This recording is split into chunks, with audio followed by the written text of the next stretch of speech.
Fala galera, beleza? Hoje nós vamos falar sobre o iluminismo. Vamos dar algumas dicas aí bem pontuais sobre esse tema, né? A importância da gente estudar ele. Bom, o iluminismo foi um movimento que aconteceu lá no século XVIII, no século que inclusive foi conhecido como século das luzes, né? E ele vai marcar justamente um momento onde vai se colocar como a importância do uso da razão. Então, uma das coisas que mais colocava nesse movimento iluminista, que já vem do nome luzes, né, seria o uso da razão. E razão como luz, como iluminação, como conhecimento. Né? Inclusive, eles batiam de frente com o período das trevas, a Era das Trevas, que seria a era dos antigos regimes, né, principalmente da monarquia absolutista, né? Onde o rei intervia na vida das pessoas, intervia na economia, que era uma coisa que eles queriam quebrar, né? Queriam mudar essa realidade. Então, uma das coisas que eles falavam bastante era a ideia de liberdade. Liberdade econômica e política, são os dois aspectos, né? que esse movimento iluminista defendia. A liberdade econômica, onde o rei não interferia mais na economia, não iria mais intervir na economia, e política, onde a intenção era de mudar o momento que eles viviam, onde você tinha o rei e as leis abaixo desse rei. E sem contar que essa classe desses iluministas, que era uma classe que surgiu muito importante nesse momento, que estava crescendo na verdade nesse momento, que era a burguesia. Lembrando que a burguesia, os burgueses, eles eram as pessoas que viviam nas cidades no fim da Idade Média, né, que eram os burgos.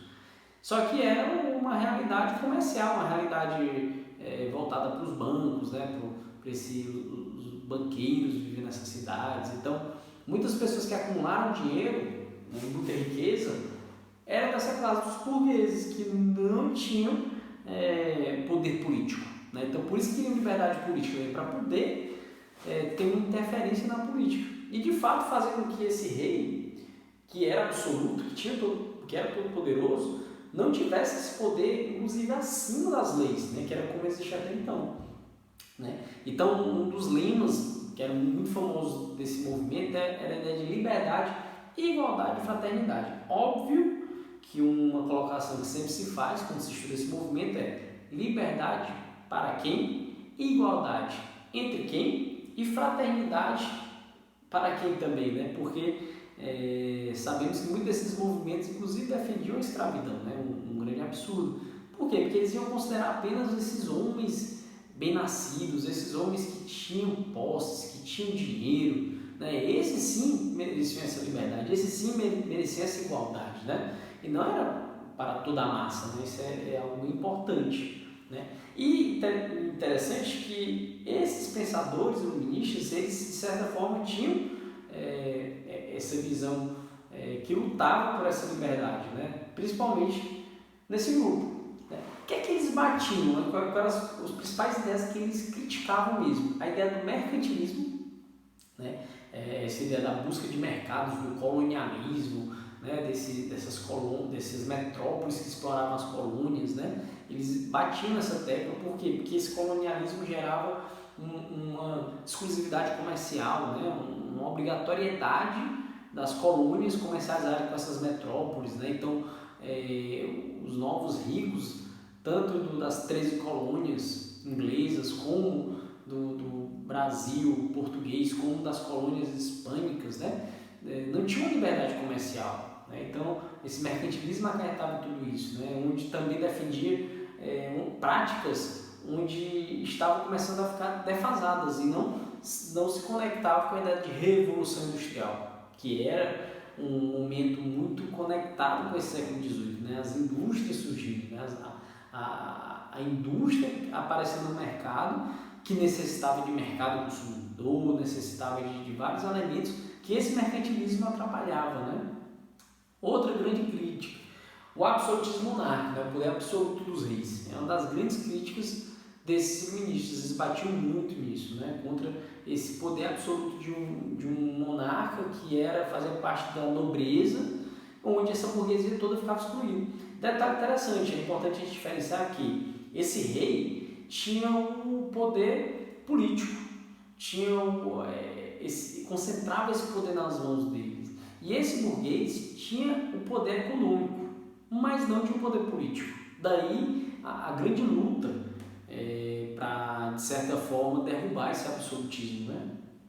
E também o poder da igreja, né? Não só o poder dito espiritual, onde eles colocavam a fé como o que estava acima de tudo, como as verdades estarem conectadas com a fé, eles acreditavam na razão como algo superior, que a razão deveria estar acima de tudo, e inclusive também batiam na ideia do poder econômico da igreja mesmo, poder econômico, poder político da igreja, que era um dos pontos. Tanto que muitas nações na época, quem tinha direitos políticos era o clero e a nobreza, né? Enquanto que os burgueses que não faziam parte dessas classes políticas ficaram excluídos, né? Então, um dos grandes movimentos dele de crítica da igreja aos reis era principalmente para poder ter um acesso à política, né? E quais eram as ideias que eles defendiam, né? Que eles estavam sempre comentando e sempre defendendo? Primeiro, a liberdade econômica, né? A liberdade onde os reis não iriam interferir na economia, onde não tivesse um direcionamento econômico através do poder desses reis, né? Que houvesse uma liberdade econômica, que pudesse ter a procura, a oferta, né? De poder comercializar com um país que pague melhor, enfim, então liberdade econômica mesmo, internacional inclusive, né? Isso é algo muito importante que eles batiam, né? Então era justamente era marcado justamente pelo fim da intervenção do Estado na economia, né? Esse é o aspecto. Outra ideia é o antropocentrismo, o homem no centro, né? E esse antropocentrismo, essa figura do homem vai ser marcada aqui principalmente por duas ideias, que é a razão e a ciência, né? A razão como algo que está acima, inclusive da fé. Então, primeiro, nós temos que ver a natureza, ver o universo, ver o mundo de forma racional, né? Através da razão, e isso é que traria respostas para o ser humano, faria com que ele entendesse tudo, e isso com certeza desembocou na ciência, né? Um grande movimento da ciência. Por quê? Porque a ciência é como um fruto desse racionalismo, né? Que foi desenvolvido aqui. Então, a ideia de experimentalismo, de método, a importância de um laboratório para fazer esses testes, tudo isso meio que se condensou muito nesse momento, né?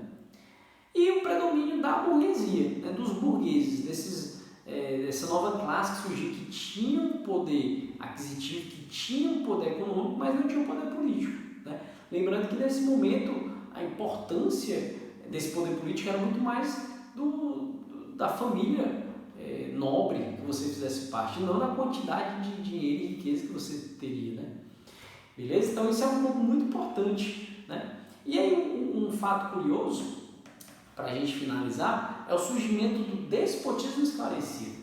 O que acontece? Nesse momento, muitos reis perderam seu poder, né? Como é o exemplo na Inglaterra, né? Que no final de tudo houve a Revolução Gloriosa, onde surgiu um parlamento, né? Onde quem vai governar o parlamento, existe até um ditado interessante: o rei reina, mas quem governa é o parlamento, e esse parlamento tinha representantes desses burgueses, né? Então, na Inglaterra houve meio que um pacto, um acordo, onde o rei iria permitir que esses burgueses tivessem uma interferência no cenário político, no cenário econômico, né? Através dessa implantação do parlamentarismo. Então, o rei perdeu de fato o seu grande poder, o seu absolutismo naquela região, deixou de ser absoluto, né? Como exemplos na França, que inclusive houve um processo da guilhotina que matou muitos nobres, né? Enfim, o rei, nesse momento, muitos reis ficaram com medo de perder sua cabeça mesmo, de serem mortos por essas revoluções, por essas tomadas de poder dos burgueses. Então, muitos reis começaram a aderir a esse iluminismo e foram chamados de déspotas esclarecidos, né? Déspotas que tinham a razão, déspotas que estavam iluminados por essa razão. Então, por isso que eram déspotas esclarecidos, né? Então, nós temos vários casos importantes, né? O Frederico II da Prússia foi até chamado de rei filósofo, né? E de fato ele investiu muito nas artes, na filosofia, nesses aspectos, né? Na Prússia. Então é um rei muito famoso, né? Desse despotismo esclarecido.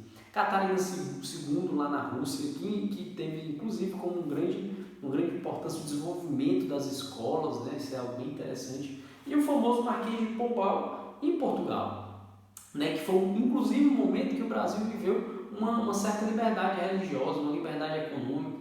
Houve a instalação de escolas aqui, então foi um momento de fato que as monarquias começaram a se abrir para essas ideias iluministas, né? Principalmente movidas pelo medo, né? A gente pode concluir dessa forma. Beleza? Então, pequeno resumo aí desse movimento iluminista. Espero que tenha ajudado um pouco e até a próxima. Valeu!